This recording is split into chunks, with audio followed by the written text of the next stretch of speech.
आगामी 9 तारीख को 5वां स्थापना दिवस जननायक जनता पार्टी का भिवानी के मेला ग्राउंड में बनाया जा रहा है और 5 साल पूरे होने के उपलक्ष्य में मैं ये मानता हूँ कि एक ऐतिहासिक क्षण होगा, क्योंकि हर पार्टी के स्थापना दिवस और उसके बाद 5, 10, 15, 20 साल जब बनते हैं तो वो एक मील का पत्थर होता है। और 4 साल का ये सफ़र और 17 नवंबर 2018 को डॉक्टर अजय सिंह चौटाला जी के करे फैसले कि झंडा डंडा त्याग कर एक नई शुरुआत करेगी, उस फैसले को एक एक साथी ने बड़ी मजबूती के साथ अपने कंधों पर उठाया, पूरे प्रदेश भर के अंदर संगठन को मजबूती से खड़ा किया और खड़ा ही नहीं किया। चाहे उपचुनाव के अंदर हमें सेटबैक मिला हो मगर हौसले सबके बड़े, लोकसभा चुनाव में सेटबैक मिला मगर किसी ने हौसला नहीं छोड़ा और फिर विधानसभा इलेक्शंस के अंदर 10 सीटें जीतना और 18% प्रदेश में वोट शेयर लेना बहुत बड़ी बात थी। और पिछले 2 वर्षों से कोविड का 1 वर्ष तो सबके लिए बंद था, फिर किसान आंदोलन भी रहा, मगर जिस प्रकार से संगठन की लगाई जिम्मेवारी को एक एक साथी ने निभाया है, उस गैप पीरियड के बाद मैं ये मानता हूँ कि हमारे लिए एक अपॉर्चुनिटी है संगठन विस्तार के बाद शक्ति प्रदर्शन की भी, और आने वाले भविष्य के अंदर पार्टी संगठन को कैसे और आगे ले जाना है। डॉक्टर अजय सिंह चौटाला जी से उस लक्ष्य के ऊपर उनकी बात सुनकर आगे कार्रवाई करें। आपने मंच से संबोधन के दौरान ये कहा कि ये हमारा राज बनने से पहले का ट्रेलर है। भाई बिल्कुल ट्रेलर है। आज के दिन हमारे लिए तो ये वो रैली है जो अगले लोकसभा चुनाव से पहले की रैली है, और सांगठनिक तौर पर क्योंकि हमारा स्थापना दिवस है, ये हमारा ट्रेलर है कि हम कितने मजबूत हुए। हम भी तो अपने आप को टेस्ट करेंगे और यही दर्शाएगा कि आने वाले भविष्य में हम कितने मजबूती के साथ पूरे प्रदेश में संगठन पे काम करते हैं।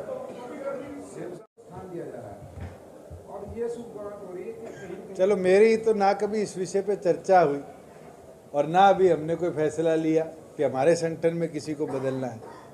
अगर भारतीय जनता पार्टी को इंटरनल डिसीजन लेगी तो भी डिस्कशन के बाद ही कोई इस तरह का फेरबदल होगा, आज के दिन तो नहीं।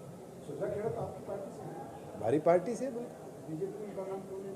वो आप पूछो, कहीं सेम तो नहीं लग रही? बिल्कुल नहीं लग रही। मैं तो स्पष्ट कहता हूँ बिल्कुल नहीं लग रही। हमारा 10 का कुनबा है, कोई सेंध मार के दिखाए। राज बनने से पहले का ट्रेलर आपने कहा, तो क्या हम मान के चले कि भविष्य में मिलकर लड़ेंगे चुनाव?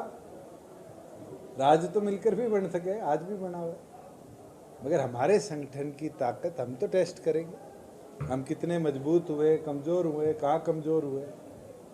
और इस बार डॉक्टर साहब ने निर्णय लिया है कि ब्लॉक्स बनाए जाएंगे जिला वाइज, तो हमें तो ये आंकलन भी रहेगा कि जो ब्लॉक में कमी रहेगी वो जिला हमारा कमज़ोर है, हमें वहाँ मेहनत करने की जरूरत है। जिस ब्लॉक में जोश उत्साह मिलेगा, इसका मतलब कार्यकर्ताओं ने वहाँ मेहनत करी है, पार्टी संगठन को बढ़ाया। राज बनाने की बात करते भूपेंद्र सिंह हुड्डा तो उल्टा कहते हैं कांग्रेस की गवर्नमेंट आएगी और ये गवर्नमेंट चारों तरफ से फैलेगा।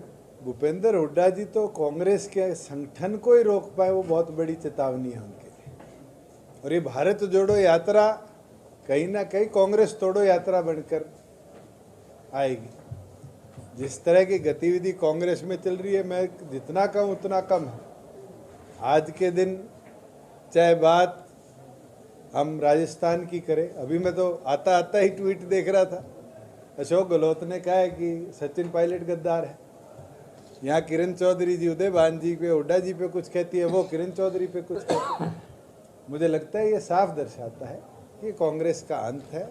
लोकसभा चुनाव में वो 40 पे तो आ चुकी, इस बार वो 4 पे आ जाएगी।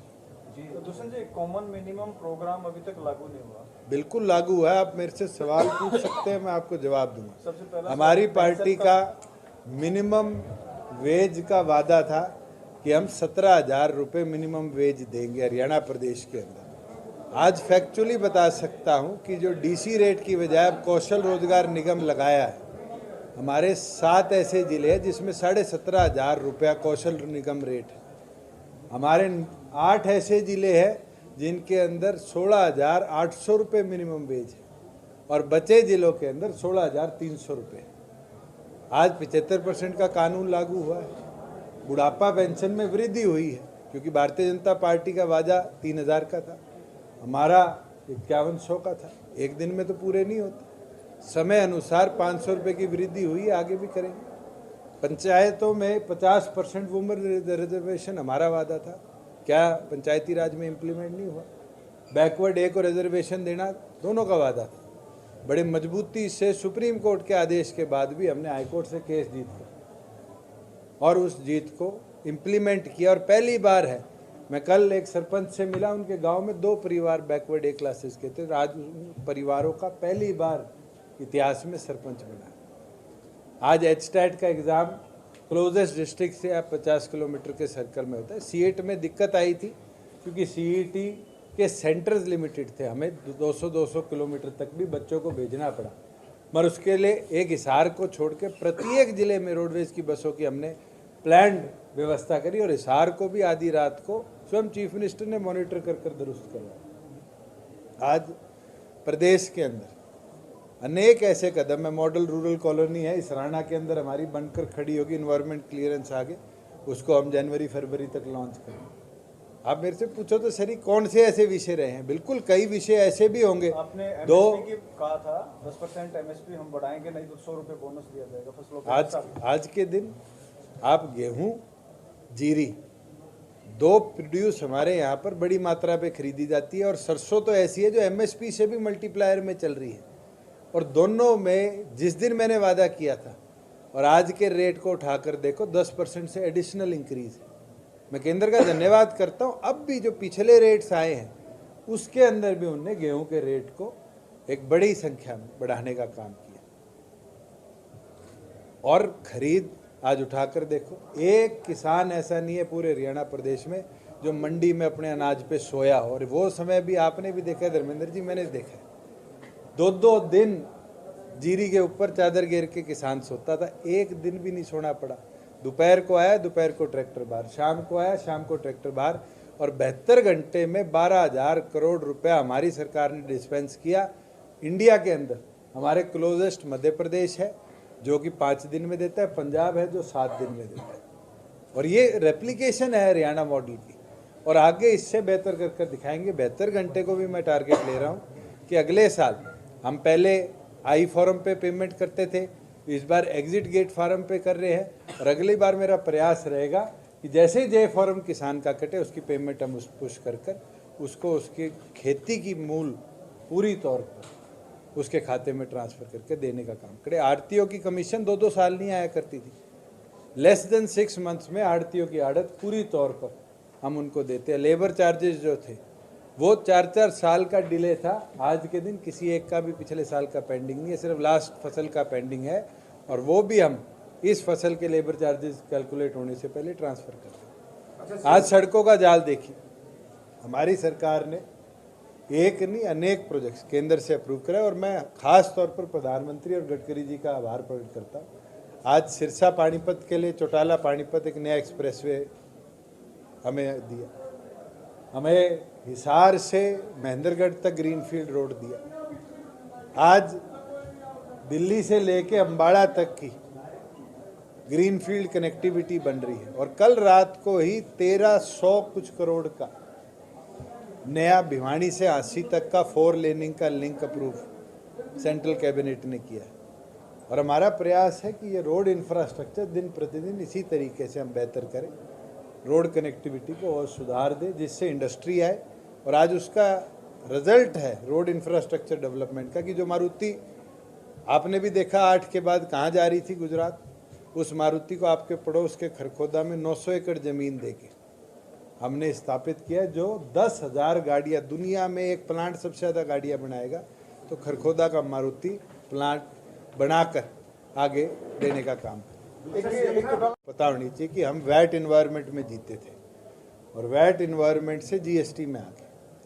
आज के दिन पिछले 5-5.5 सालों में जब से जीएसटी पे कन्वर्शन आई है तो स्टेट के ऊपर प्रोडक्शन के ऊपर तो टैक्स कलेक्शन नहीं है, कंजम्पशन के ऊपर है।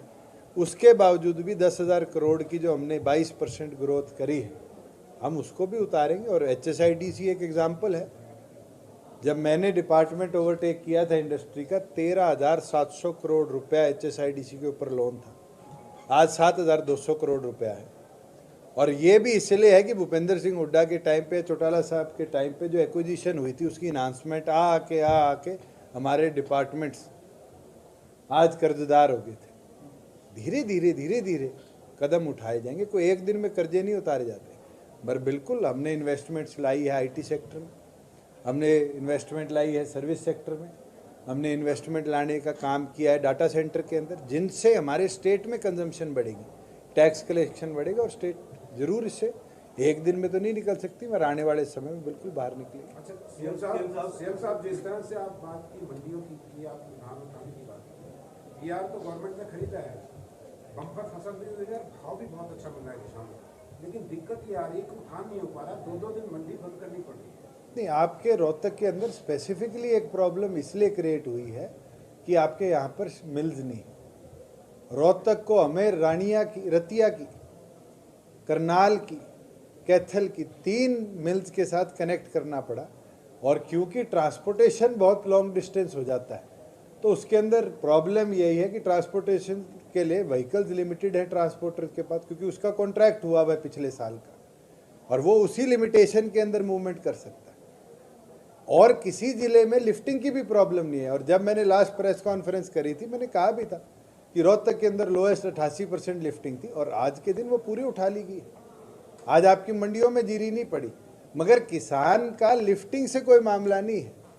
किसान की जीरी जिस दिन जे फॉर्म कट गया उस दिन सुरक्षित है, उसके बाद खराब हो तो सरकार की जिम्मेवारी, सही रहे तो सरकार की जिम्मेवारी। किसान का पैसा नहीं कटता। वो टाइम खत्म हो गया कि तेरे मॉइस्चर ज़्यादा है 100 रुपये कम दूंगा। वो तो आपने भी रिकॉर्ड किया हुआ कैमरे में। कोई एक किसान बोले कि मेरा मॉइस्चर की वजह से पैसा कटा। ये व्यवस्था धीरे धीरे सुधारी गई है। मुझे भी 2.5 साल हो गए। कोविड के अंदर एक्सपीरियंस मिला था सबसे पहला, जब गेहूं के लिए हमें 1800 परचेज सेंटर बनाने पड़े थे, और इस बार हमने 400 से ही काम चलाया, और 400 से भी सक्सेसफुली काम चलाया।